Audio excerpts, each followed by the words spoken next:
Recibimos ahora al presidente del Instituto Duartiano, el doctor Wilson Gómez Ramírez. Con él conversamos sobre varios temas, entre ellos el acuerdo de República Dominicana y Estados Unidos para recibir extranjeros extraditados desde ese país. También sobre la protesta que hiciera el movimiento reconocido que pide el cumplimiento de la ley 16914 al denunciar que a 12 años de su promulgación miles de personas todavía enfrentan dificultades para obtener documentos de identidad y ejercer su derecho a la nacionalidad. Doctor, ¿qué tal? Bienvenido a Esto No Tiene Nombre. Bueno, muchas gracias. Agradecer mucho a ustedes que producen Esto No Tiene Nombre. De verdad que en nombre de la Junta Directiva Nacional tenemos que valorar el que nos permitan contactar con el gran público que sigue este espacio. Aplauso para el doctor Wilson Gómez. Gracias. ¿Por dónde comenzamos? Porque con usted hay muchos temas. Por usted hay muchos temas. Comencemos por lo más reciente, que fue la protesta del movimiento reconocido, que pide, según ellos, el cumplimiento de la ley 169-14. Estamos hablando de personas que son descendientes de ciudadanos haitianos que reclaman la nacionalidad dominicana. Bueno, ese es el alegato de que tienen esos derechos, pero la verdad es que el país ha sido más que generoso y durante mucho tiempo había estado dando facilidades, inclusive después de esa sentencia 168-13, sobrevino esta disposición que en cierto modo vino a contrarrestar un poco los efectos de la sentencia. Y el país se abrió, dio plazo, le dio la oportunidad a todo el que tenía derecho y que quería alegar ese derecho para validarlo.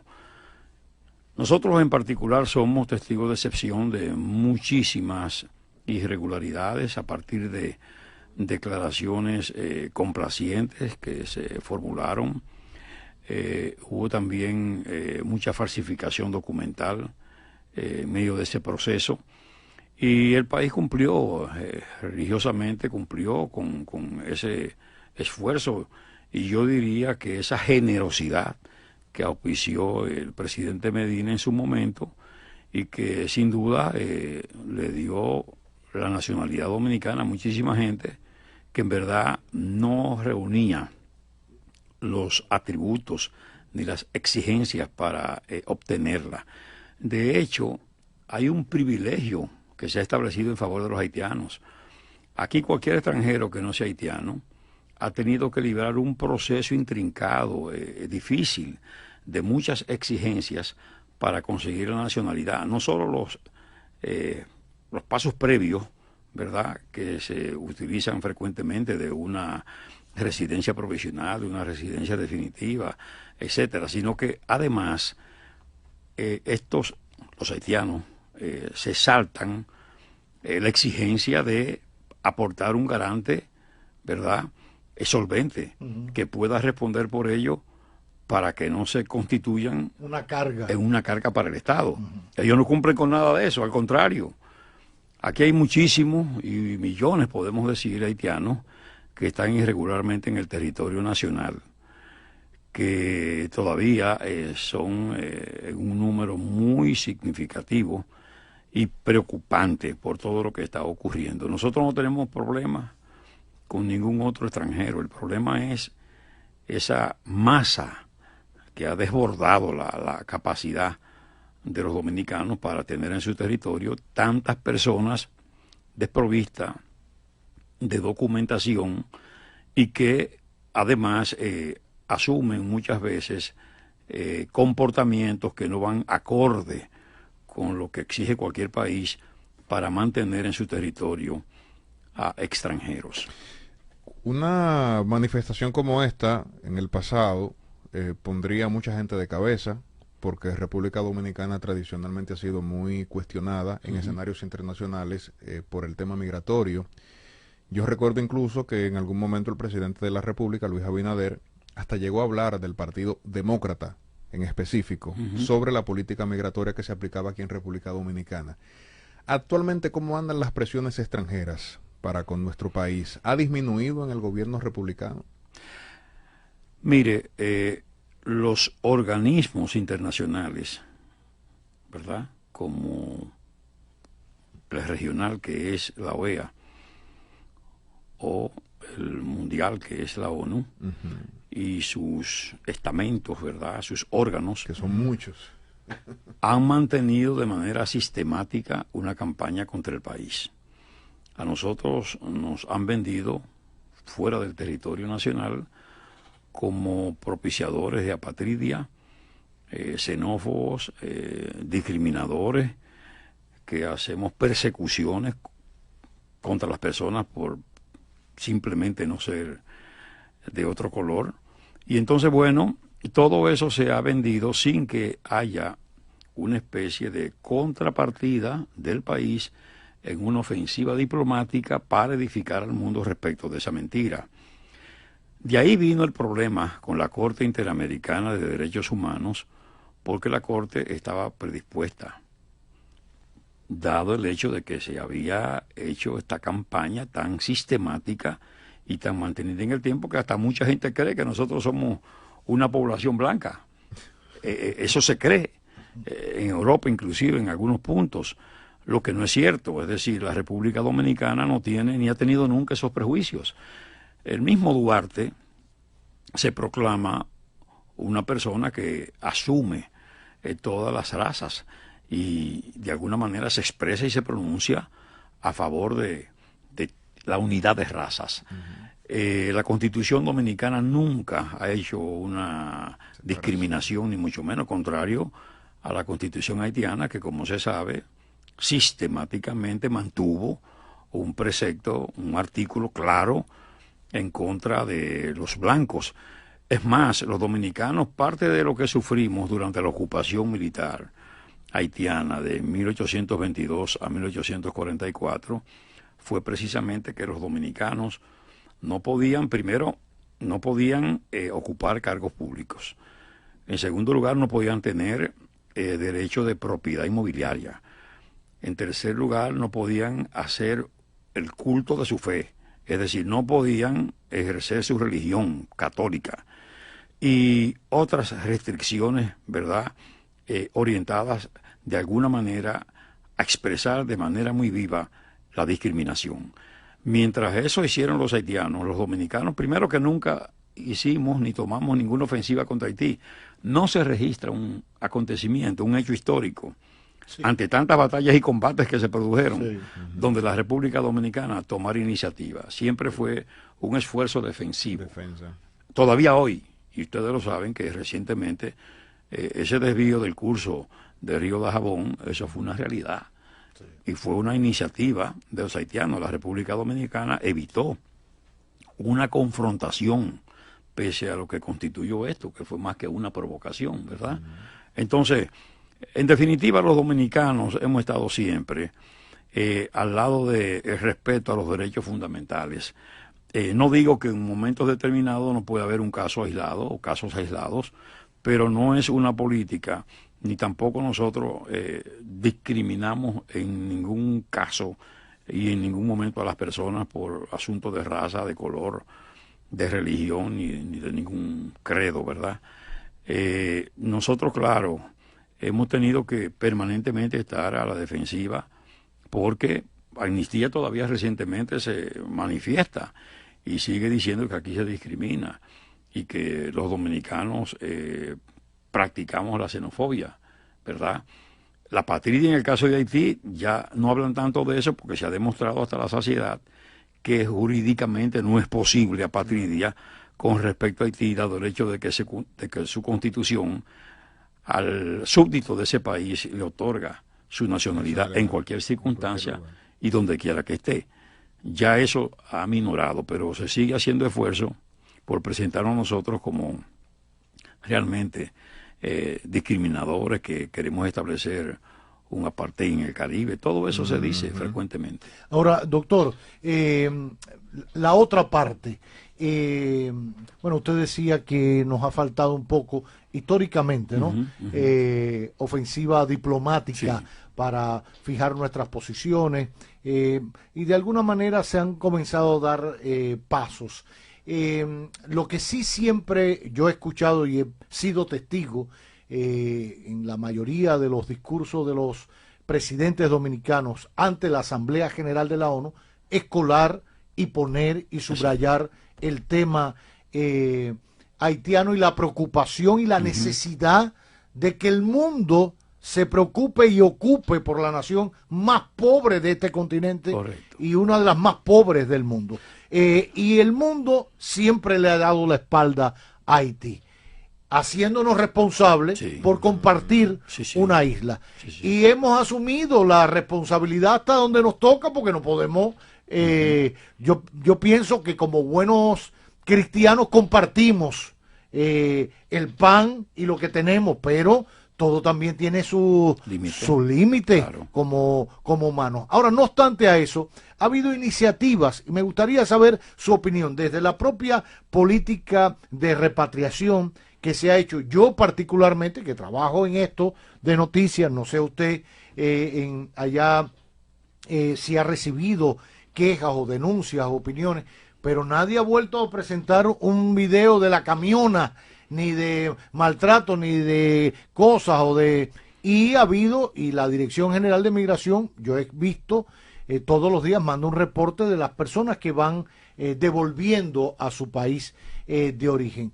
¿Cómo lo hacen? Si lo hacen respetando los derechos humanos.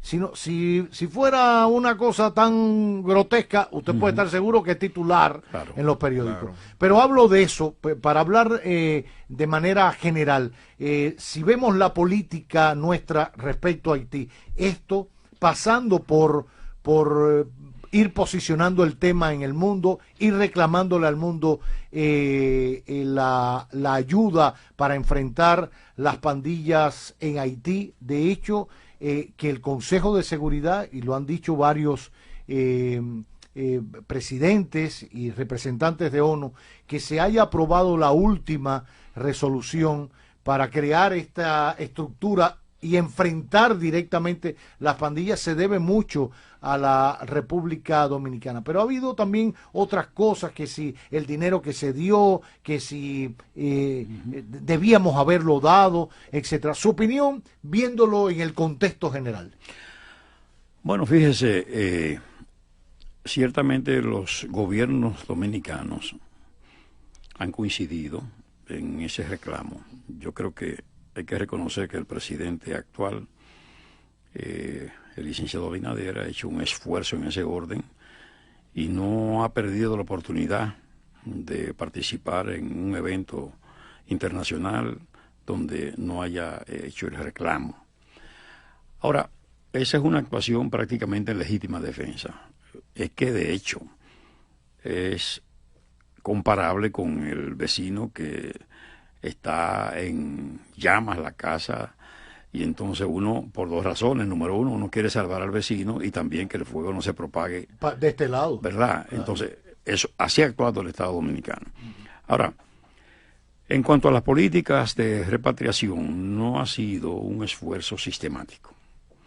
El presidente se comprometió a hacer repatriaciones, inclusive dio un número, dio una cifra, y dijo que semanalmente se repatriarían, creo que unas 10.000 personas. Como 11.000 personas. Bueno, eso no se ha cumplido. Es difícil. Sí, pero si hay voluntad, las cosas se hacen. Sí.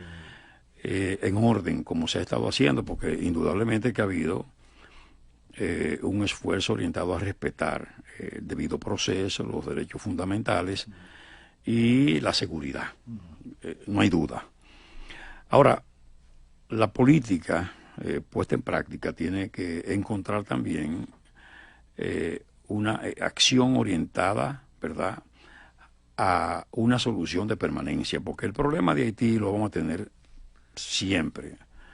En mayor o menor medida, esa es una situación que está ahí planteada y ha alcanzado niveles de gravedad por todo lo que vive Haití y por el descuido que ha habido de la comunidad internacional con relación a su situación.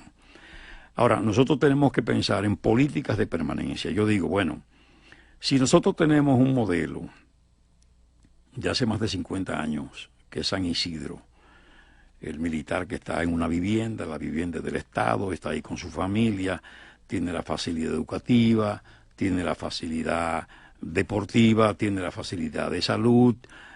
Bueno, ahí hay espacios y hay programas hasta de capacitación, sí, que puede perfectamente esto replicarse en toda la frontera.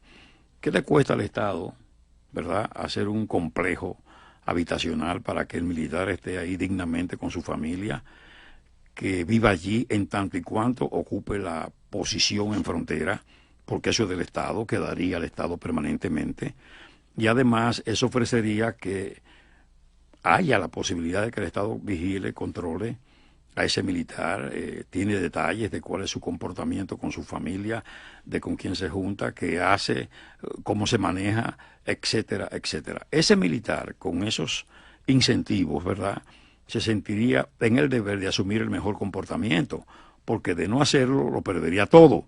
Saldría de allí con su familia y pierde todos estos privilegios que el Estado instituiría en su favor. Eso, por supuesto, apoyado en lo que establece el artículo 10 de la Constitución, que privilegia, ¿verdad?, a la frontera y a quien desempeña funciones en frontera, cuestión que a la fecha no se ha hecho. Es decir, el habitante fronterizo no se beneficia del privilegio que manda la Constitución, porque el constituyente, a sabiendas de que tiene que incentivar a ese ciudadano, a esas personas que están allí, establece ese privilegio. El desarrollo turístico, el desarrollo cultural, el desarrollo económico está planteado en ese texto constitucional. Pero los gobiernos no miran el texto constitucional. Es más, el descuido es tal que se planteó en la Constitución versión 2010, y está todavía ahí a la espera, que se articulara un proyecto para privilegiar a dominicanos y dominicanas, ¿verdad?, a personas que ostenten la nacionalidad dominicana, para la adquisición de inmuebles en una franja determinada de la frontera. ¿Para qué? Para preservar, por un lado, lo que sería la soberanía terrestre, y por otro lado, que se trata de una zona, claro, ¿verdad?, estratégica, y en consecuencia hay que preservar esa soberanía. Las autoridades saben muy bien, porque se les ha dicho, que en frontera hace tiempo que están adquiriendo bienes extranjeros hasta por encima del precio de mercado. Y aunque eso ocurre, no ha sido suficiente para encontrar una motivación de un congresista que articule el proyecto, que lo impulse, y mire que ya se han modificado versiones constitucionales una y otra, más de una vez. Y sin embargo ese proyecto no ha conseguido la sensibilidad de un diputado, de un senador, para propiciar su aprobación. Todos los países que tienen, ¿verdad?, límites terrestres inmediatos con otros tienen esa disposición. Menos nosotros, porque no ha habido conciencia, y tampoco importa mucho la cuestión patriótica y lo concerniente a la soberanía. Ahora, dígame, por último, respecto a esa estrategia integral, nuestro rol en la brigada, en la fuerza que se ha creado por Naciones Unidas, por mandato del Consejo de Seguridad, para enfrentar las pandillas que no acaba de arrancar. Sí. Ahora dicen que en junio, pero no acaba de arrancar. Bueno, mire, usted sabe, usted es testigo de excepción, sí, también, porque usted hace una vida activa, gracias, informativa. Fíjese que hace mucho que se están trayendo y vienen a Haití distintos contingentes de orden militar. Desde los cascos azules aquellos, han pasado muchos. Hasta ahora no ha habido resultado. Yo no sé qué seguridad tiene el Estado dominicano de que este último contingente que se prevé de supresión de pandillas podría tener éxito. Y si realmente de lo que se trata es de que necesitan recursos económicos. En honor a la verdad, la República Dominicana ha sido muy generosa, porque encima de la carga que tiene con esa cantidad enorme, desproporcionada de ilegales indocumentados que de alguna manera el Estado Dominicano compromete su presupuesto nacional por la cuestión de la salud, por el asunto de la educación, por los programas sociales de los que ellos obtienen beneficios. Encima de eso, dinero, millones de dólares a favor de las fuerzas, porque supuestamente van a hacer un trabajo en Haití. A nosotros nos parece que es una generosa manifestación del Estado Dominicano, de la administración del Estado Dominicano, a favor de esas fuerzas. Haití necesita de un esfuerzo serio. Si bien hay que pacificarlo porque es necesario para poder hacer el trabajo, todo el mundo sabe que hay una situación sumamente grave, que ahí hay una situación donde las columnas institucionales están en el suelo, donde no hay seguridad, donde no hay salubridad, donde hay una crisis alimentaria, donde hay un desorden mayúsculo y donde hay una tradición, ¿verdad?, de poca vocación institucional. De ahí que esa situación no parece resolverse simplemente con la presencia de militares y nada más. Es más, todos sabemos que, contrario a lo que hemos esperado, a partir de la presencia de esos contingentes se ha agravado la situación y esas bandas tienen mayor control que el que tenían cuando vinieron los otros contingentes. Ahora, están estas grandes potencias realmente dando una señal de que tienen interés de conjurar la situación de Haití cuando se están haciendo otras cosas por otros ámbitos. Y Haití hasta ahora no ha sido tocado ni ha sido objeto de tratamiento serio para conjurar su situación. En verdad, hay razones para uno no ser tan optimista. Naturalmente, la demanda de la República Dominicana es de que esa comunidad, porque la razón de ser de la ONU y de la OEA es precisamente ir en auxilio de los estados que están en situación de infortunio, y el de Haití ya es una situación terriblemente infortunada. Mire, ayer entrevistaba, por último, a un historiador que sugería que los héroes del 30 de mayo fueran llevados al Panteón Nacional. ¿Usted qué opina? Bueno, mire, yo pienso que hay que tomar un poco más en serio la cuestión del Panteón de la Patria o Panteón Nacional. Yo creo que usted sabe que hay toda una gradación en términos de los méritos y de los reconocimientos. Y de los roles en la historia. Y de los roles en la historia. La cuestión de Trujillo y su ajusticiamiento es un asunto que se discute todavía hoy. No fueron personas que estaban abiertamente contra ese régimen y que habían hecho un proceso de oposición contra el régimen.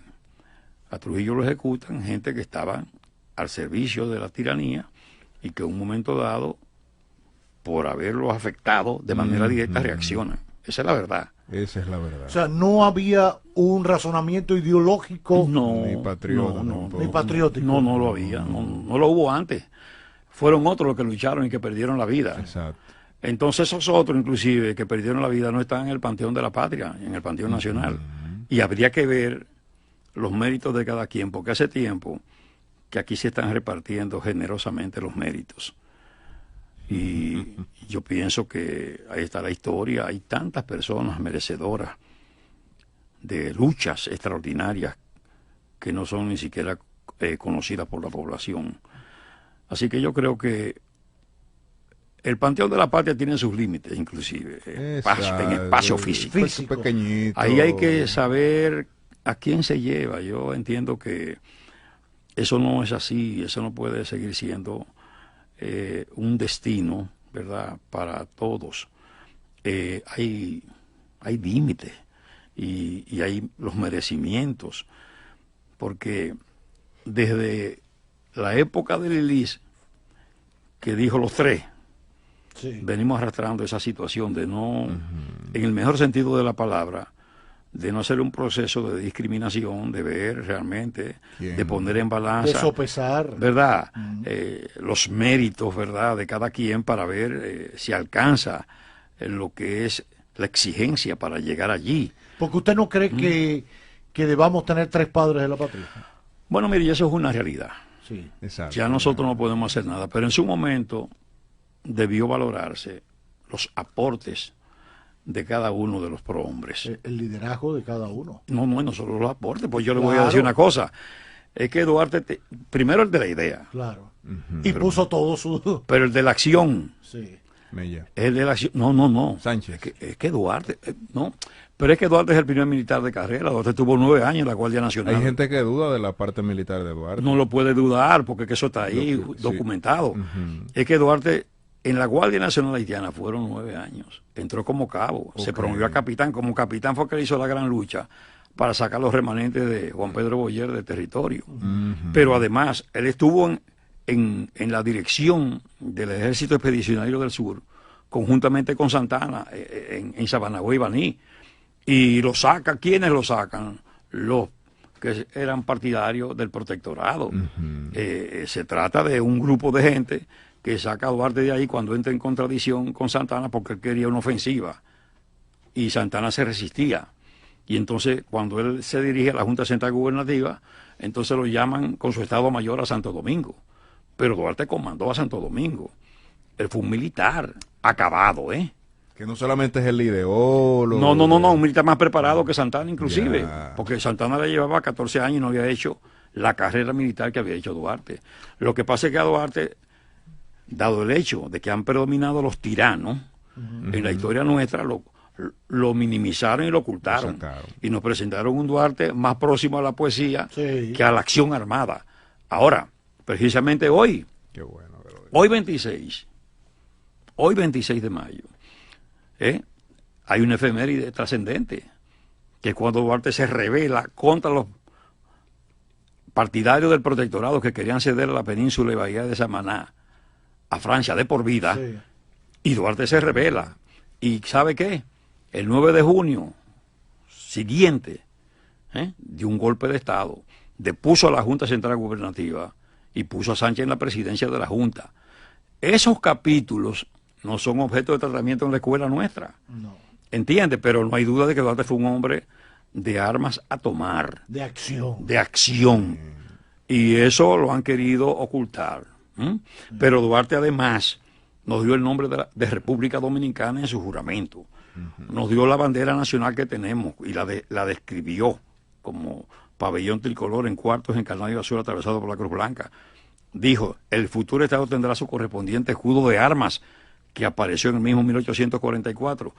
Y nos dio lo que hoy la Constitución de la República retiene en el artículo 34, el lema nacional, Dios, patria y libertad. Pero nos dio también una Constitución avanzadísima, cuyo ejemplar en su original, manuscrito, está en el Archivo General de la Nación, porque el Instituto Duartiano decidió ponerlo en manos del Archivo General para su preservación y para facilitar a los investigadores y a las personas que quieran consultar ese importante documento. Es decir, estamos hablando de que lo aportó todo a favor de la patria, los elementos fundamentales, ¿no? Tremendo. Bueno, pues tremendo. ahí está. Ya no tenemos más tiempo y empezamos en un tema, Sí. porque ahorita cuando usted dijo, bueno, quieren entrar muchos al Panteón, Sí. pero hay otros que quieren sacarlo y está el tema de Santana todavía. Bueno, que merece, ese debe darle espacio a otro.